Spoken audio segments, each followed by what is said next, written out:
Hey everybody, welcome to Never Too Old for YA. This week we'll be discussing the sections Can't Move On through an excellent question in the novel Every Last Word by Tamara Ireland Stone. You can find us on Facebook and Instagram at Never Too Old for YA. This podcast is streaming on Spotify, Apple Podcasts, Google Podcasts, iHeartRadio, YouTube, and Facebook. Hey, Kels. Hey, Mel. So this week's section, we did read 6 chapters again. I feel like we didn't get too much. I feel like we stood within the same, 2 days. I mean, which sounds like a lot, but literally not too much went on. Yeah, not a lot went on. Okay, let's just be honest. This episode is going to be a short one. Yeah. Only because not a lot happened in the sections. And to be honest, 2 of the chapters were one of them was 2 pages and the next one was 3. So technically we only read 4 chapters? Yeah.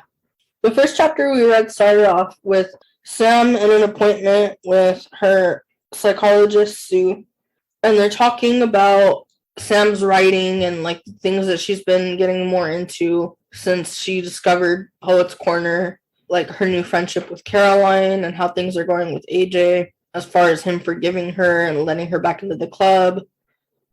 She's starting to distance herself from the Eights.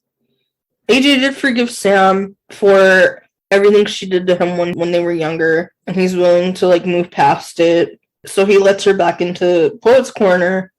She comes to the meeting and she's ready to go with the poem and everything, and then goes up there to read, even though everybody's telling her not to, just watch for today and stuff. And I didn't really get why exactly. I mean, other than just wanting her to watch, and still get the gist of everything, understand how it goes and stuff. But anyway, she's ready to read. She's got a poem in mind, and just goes up there, on her own, and is getting ready to read, and then gets super intimidated by being up on stage and everyone looking at her and everything and all the attention. And then she runs out of the room with stage fright.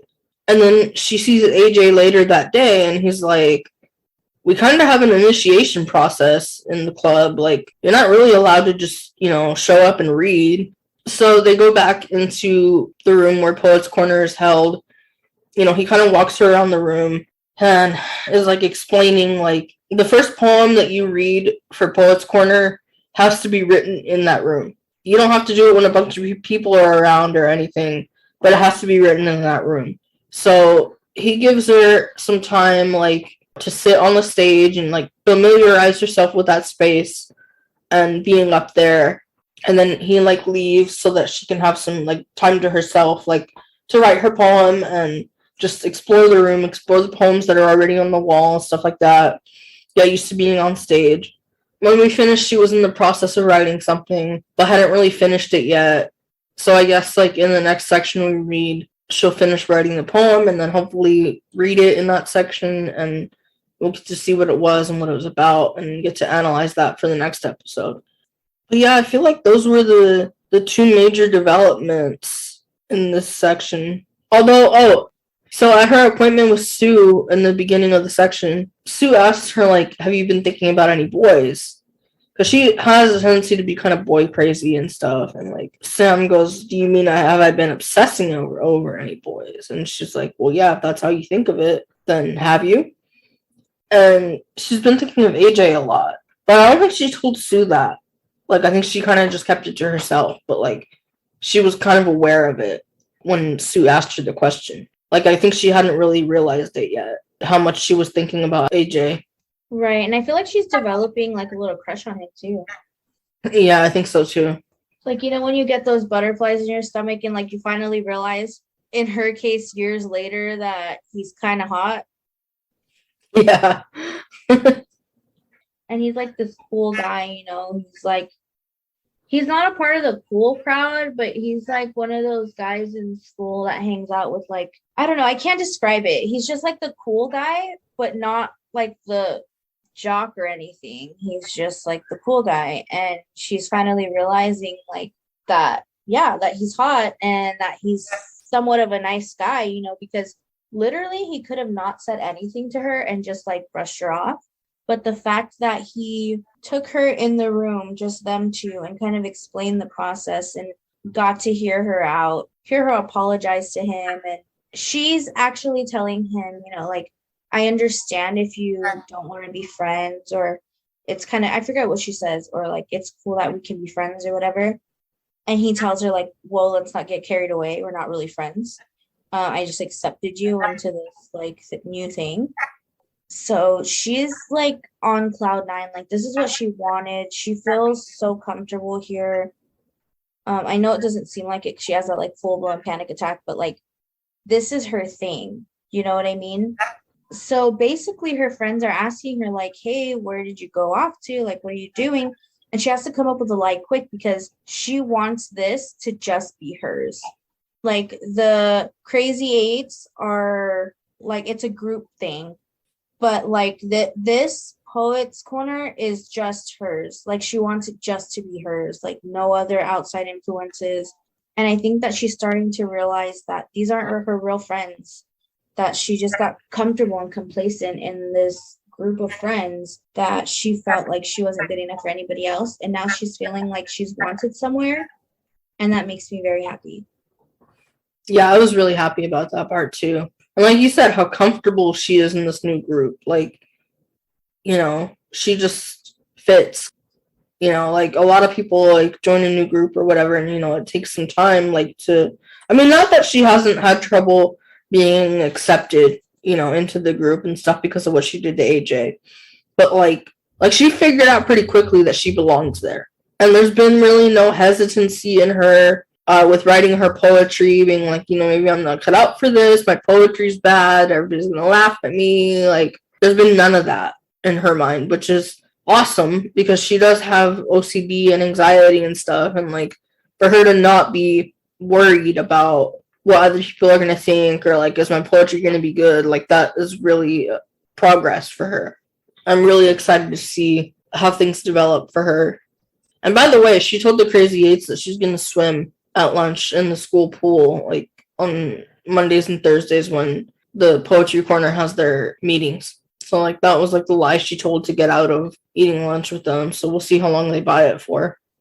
Yeah, but even then they were like, "Hey, we've never seen you swim. Like, maybe we should come and like see you and support you and stuff." And it's like, you guys have been friends for how long? And it's just now occurring to you that you should support her in her swimming and stuff like that. So when they said that, and Sam goes, "No, that's okay. I don't want you guys there. It's different when people I know watch." Like, even though it was a lie, she still stood up for herself and was like, "I don't want you there. This is just me. Thanks for the support, anyways." But it blew my mind. It's like, you never thought that's your best friend. You never thought to go and support her in something that she loves. That's freaking crazy to me. I was like, what's going on here? Like, are you guys even real friends? Yeah, that hurt me too. Like, I felt Sam's pain on that. Like, you know, that would really bother me. And like, and for all those years too, like for them to take zero interest in any of that, like, what the heck? And it's like, regardless if it was a summer activity or a summer sport, they still should be like, let me take a day out of my summer to go and watch my best friend do something that she loves and compete. Because from what we've read, Sam's really good at swimming. Like, she's really good in competition, but these girls didn't think to like help her. How do you not know that your best friend's struggling with something? If you've known this girl since kindergarten, you're going to tell me really that you don't know that there's something wrong with your best friend? Maybe she doesn't know that she has OCD, but you can definitely tell when your friend's going through something, your best friend. I mean, me and you, Kels, literally, we can hear our voice like from the other end of the phone. What's wrong? It'll be like the happiest of, hey. And immediately one of us is like, what's wrong? What's going on? Talk to me. And that's over the phone. You're telling me you go to high school with this girl. You're at school 8 hours, 5 days a week. I'm sure you're texting, I'm sure you're calling each other, and you can't tell that there's something wrong with her or that she's unhappy. That blew my mind. I was like, how is this even possible? Yeah, I didn't understand that either. Their friendship seems super shallow and like very much on the surface, like nothing deeper than that. Yeah, like they're only friends for 8 hours a day, 5 days a week. Yeah, And not even the full 8 hours because they're in class majority of the time. yeah, that's true. I would hate having friends like that. Yeah, so that really made me upset. But the fact that Sam is so comfortable with AJ and Caroline, and she's starting to get comfortable like writing poetry or writing anything at all. I hope that she continues on this path of finding herself and loving herself and giving herself that space to do what she wants, because I don't remember if they tell us what grade she's in. She's 16, so she's a junior. Okay, yeah, so she's a junior. Like that's the time you should start well, you should have started as a sophomore, but like looking for colleges and stuff like that, but really going to school and having this like huge mental health breakdown and you're still trying to find yourself and you're in a crappy circle of quote unquote friends. Like I'm just happy that she's taking the time for herself because I'm hoping that senior year she doesn't have to hang out with these dummies. Hate them. Yeah, I'm really hoping the same thing. And I think it's going to be a lot better for her mental health because these girls seem like they really stress her out a lot. Like she's constantly lying to them, constantly like making up excuses for like the things that she goes through and like, where she's really dealing with all these issues, but like she has to come up with like what's a believable reason for me to like miss school or like, miss out on whatever because, I'm not feeling well. I think change for Sam in general is really hard. And I think doing the same thing, talking to the same people, being in the same routine for so many years, it's kind of like, well, what do I do now? I have to create these other friendships. I have to create these other relationships. And I feel like she too doesn't want to abandon them in that way, even though they're doing nothing for her in her life. So I think that she's fighting with herself, going, well, this is what I should be doing, but this is what I want to be doing. And everyone that's close to her, including her psychologist, is rooting for her to do what she wants to do and kind of forget the rest of the girls. Like, who cares, So I'm really hoping that she continues to do that because I'm starting to see, even in the last two episodes, that she's kind of growing into herself and she really wants something and she's going for it. And now that she's got it, like, what is she willing to share? Nobody in her day-to-day life before this Poets Corner was even brought to her attention seemed like they really cared, except for her mom and her sister. I think that's really important. And I kind of wonder how much Sam's parents know about so far about like Poets Corner and Caroline and everything and like her kind of splitting away from the eights a little bit. Like, are they aware of that or not? Has she not told them yet? Yeah, because she hasn't really spoken about her parents much, like in the beginning of the book where her mom's trying to calm her down. But I'm sure that her parents want to see her grow in that way. But I have to say this, though. If I were in this situation, being a junior in high school, having anxiety the way I do, I've always had anxiety, but it's gotten worse with age. But I would also hate the change, but welcome it at the same time because I'm very much of an overthinker. And I feel like I would overthink the fact that these people are going to hate me, these people are going to whatever. But then I also have the other side of me that goes, who cares? Who cares if they don't like me because I want to do what I want? And so I think that her taking charge and doing what she wants to do, writing poetry, hanging out with a different group of friends, at least once or twice a week is very good for her, as far as it's not like a complete change, like she's leaving this group forever and she just dropped them one day and it's done, but she like gradually is transitioning. And I really hope that she transitions into speaking to the other people like on a daily basis from Poets Corner. So we'll see.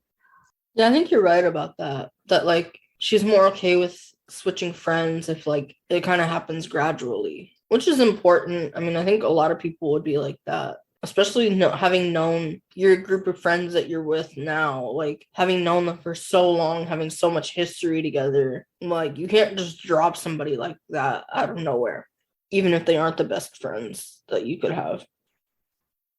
Right, but I also feel like the Crazy Eights would do something like that to her. So I'm really curious to see that, like, if they ever find out that she's hanging around with these other people 2 days out of the week instead of swimming, like she said, will they automatically turn on her or will they accept her? Like, will she ever tell them fully, like, I have OCD, this is what's going on in my life, this is how I feel, or will she just let it go?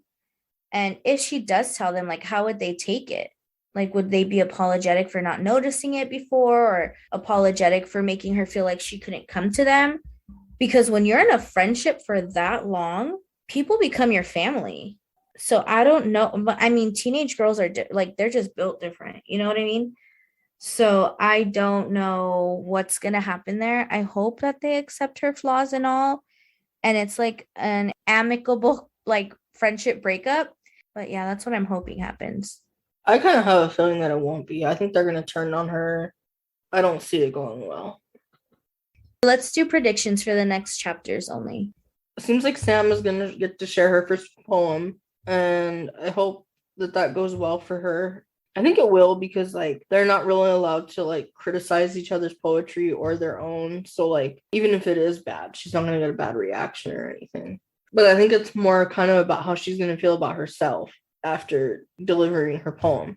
So it'll be interesting to see that and see what she writes about. I think it'll be good to see what happens with the AIDS. I want an update on her parents and like how much they know about everything that's been all the shifts that have been going on in her life and how like her home life is going. I think that's about it for me. Like as far as predictions and stuff. I mean, we're only going to read 6 chapters and I don't know how long the chapters are going to be because like for this section, like 2 of them were super short, like only a few pages, and we might end up with that again in this next section where some of the chapters are really short. So we might not have much to go on next week either, but we'll see. That's the only thing I hate about not having physical books because me and Kelsey are reading ebooks off the Nook app. So to not have the physical book, I don't see like what the section looks like. So it's harder to tell. But my predictions. Sam gets comfortable in Poet's Corner. She starts pulling away, and the eights kind of just don't know what to do or kind of feel left out. Which I hope they do because they make her feel that way, jerks. Also, anyone who knows me knows I love a good love story. I'm hoping that something, not like something huge, but I'm hoping that just a little spark of something happens with Sam and AJ. That'd be so cute because then her boyfriend would be in like the secret club with her and stuff. Oh my gosh, how cute. Anyways, I hope I see that.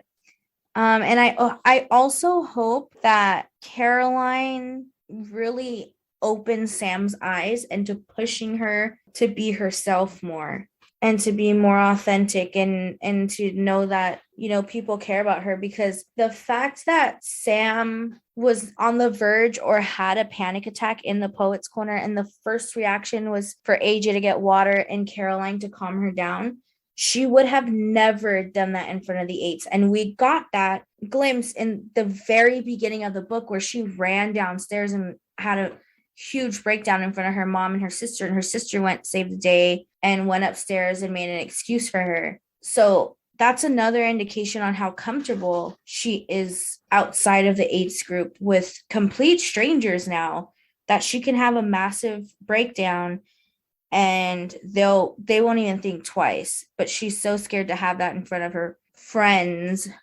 That was a big moment for me. I had just thought about it when I finished reading the section, is like, that's a whole different parallel in the fact that she was put in somewhat of a similar situation and she was like, it's happening, I'm just gonna let it happen. And she didn't have that time to like think about, oh, my friends are gonna judge me. That was pretty cool.